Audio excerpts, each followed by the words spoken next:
For a software engineer or a programmer, it's a day-to-day task to remove duplicates value from the array. Hello my dear friends, welcome back to my channel. Today we'll be learning how to remove duplicates value from the array, and this would be just one line solution. Removing duplicates value from the array, it's not a big task. You just need to pass these numbers to the set and it will get the job done. I have created a new variable called as unique numbers and initialized it with a new set instance, and all we need to do is pass these numbers to this set and our job is done. I'll do it right away.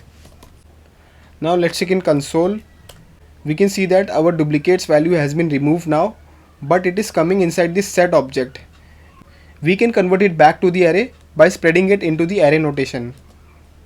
And now let's run the file again. Now we can see that our duplicates value are in the array format right now. Now you might be wondering why set is removing the duplicates value and how set is removing the duplicates value. It is because set is a special kind of data structure which only holds the unique value. Whenever we try to add any value, it first check inside it whether it is available or not. If it is available, it will simply ignore that value and go ahead. So that is it guys for this video, and if you like my content, do like this video and subscribe to my channel. Thanks for watching and have a nice day.